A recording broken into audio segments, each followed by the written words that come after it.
জিবরিল আমিন বলেন, ইয়া রাসূলুল্লাহ, আমি দুনিয়াতে গেলাম, দুনিয়াতে শুনলাম কেবল বেহেশত বেহেশত। রাসূল পাক বলেন বেহেশতের ময়দানে যাবে, সেই বেহেশতের থেকে কিছু ফল ভক্ষণ করবে, সেটা আবার কোন জায়গা? আমি একটু দেখতে চাই। কে বলছেন?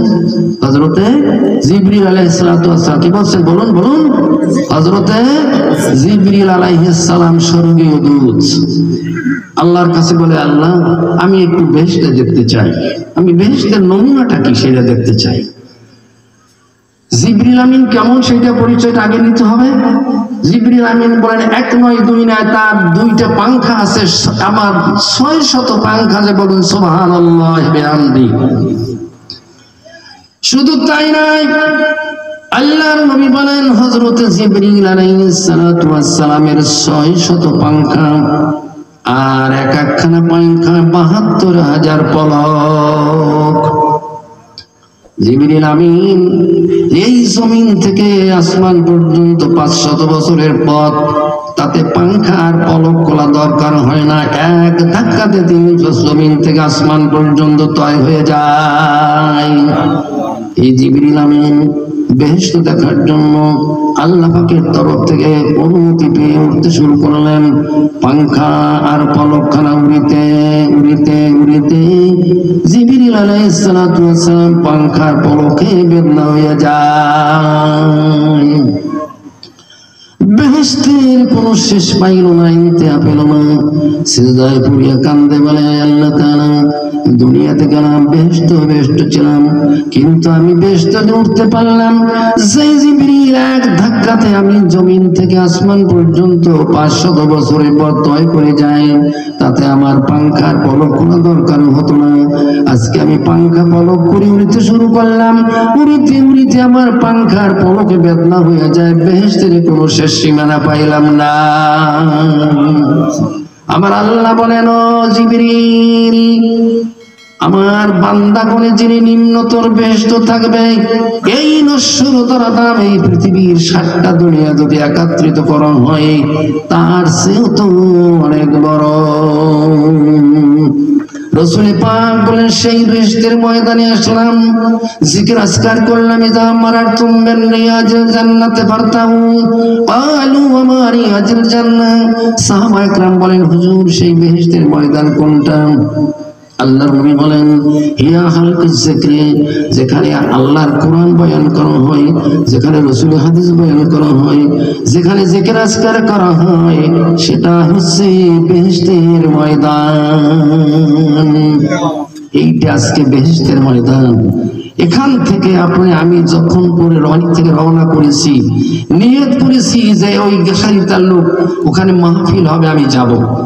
এই নিয়ত করলাম, নিয়তের সাথে সাথে রাসূল পাক বলেন, ইন্নামাল আ'মালু বিন্নিয়াত। বুখারী শরীফের প্রথম হাদিসখানা, আসাহুল কিতাবে বাদা কিতাবুল্লাহ তাআলা, সহিহ বুখারী।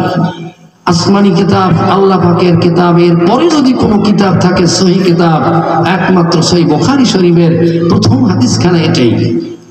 নিয়ত যদি মানুষের কাজের ফলাফল নির্ভর করে নিয়তের উপরে। আমি নিয়ত করেছি যে কাছারি তাল্লুক মাহফিল হবে, আমি যাব। নিয়ত করার সাথে সাথেই একটি নেক আল্লাহ পাক লিখে দিয়েছেন, কিন্তু আসতে পারেন না। হঠাৎ করে অ্যাক্সিডেন্ট হয়েছে, পথে জ্বর হয়েছে, অসুস্থ হয়ে পড়েছেন, কিন্তু নেক আপনার নিয়ত করার সাথে সাথেই নেকটা পেয়ে গেছে। আবার যখন তৌফিক দিয়েছেন, নিয়ত করেছেন, মান আনাবা ইনাবাতা ইলাল্লাহ, আল্লাহর দিকে যিনি আসার জন্য চেষ্টা করবেন, ওয়াজাহিদু ফিনা লানাহদিয়ান্নাহুম সুবুলানা। আমার আল্লাহ পাক বলেন, যিনি আমাকে পাওয়ার জন্য অশেষ পরিশ্রম সহকারে চেষ্টা করবে, নিয়ত করেছিলাম, চেষ্টা করেছিলাম। আমার আল্লাহ বলেন মান আনাব আয় ইনাবাতে ইলাল্লাহ, যিনি আমাকে পাওয়ার জন্য দৌড়াবে আমি আল্লাহ তাকে আমাকে পাওয়ার পথটা আমি আল্লাহ পাক দেখাইয়া দেয়। একবার তুমি আল্লাহ বলে ডাক দিবা, আমার আল্লাহ বলেন বান্দা লাব্বায়েক লাব্বায়েক বলে আমি 70 বার ডাকে সাড়া দিয়ে বলি বান্দা তুমি কি চাও, আমি হাজির আছি। কত দয়াবান আল্লাহ পাকে একবার ডাক দেব, আল্লাহ বলে আমি 70 বার ডাকে সাড়া দেব। রাসূল পাক বলেছেন যদি কেউ আল্লাহকে পাওয়ার জন্য 1 বিঘত অগ্রসর হয়, আল্লাহ পাক ওই বান্দার দিকে 1 হাত অগ্রসর হবে। যদি কোনো বান্দা 1 হাত অগ্রসর হয়, আমার আল্লাহ পাক বলেন ওই বান্দার দিকে আমি 2 হাত অগ্রসর হই। যদি কোনো বান্দা আমার দিকে হেঁটে হেঁটে আসে, আমি ওই বান্দার দিকে দৌড়াতে দৌড়াতে হাজির হই। এই ময়দান যেই বেয়াইছে আমাকে বলছে জিকিরের কথা বলার জন্য, জিকির করছি আল্লাহর বেলগুতুর বেওয়ালা আসার সকাল এবং সন্ধ্যায় জিকির করব। শুধু তাই নাই, তাই নাই, আযকুরুল্লাহ যিকরান কাসীরা ইউসাব্বিহুহু বুকরাতাও ওয়াসীলা।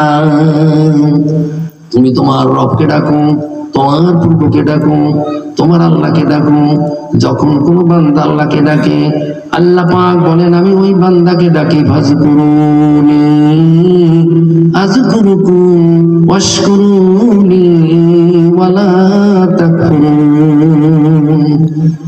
বান্দা যখন আমাকে স্মরণ করো, আমাকে ডাকা, আমাকে ইয়াদ করো, আমি বান্দা তোমাকে ইয়াদ করি, স্মরণ করি। আমি যত তোমাদেরকে নাজ নেয়ামত দিয়েছি, আমাকে উপরে পৌঁছিয়েছি, তোমাকে যেই সরঞ্জামে দিয়েছি এইগুলি নেয়ামত উপভোগ করো, আর তোমরা আমার শুকরিয়া জ্ঞাপন করো। বিলগুতুবি ওয়াল আসাল, এবং সকাল সন্ধ্যায়। কারণ কি হালত নেই, সদা সর্বদা মানুষকে দাঁড়িয়ে দাঁড়িয়ে জিকির করতে বলছে, বসে বসে জিকির করতে বলছে, শুয়ে শুয়ে জিকির বলছে।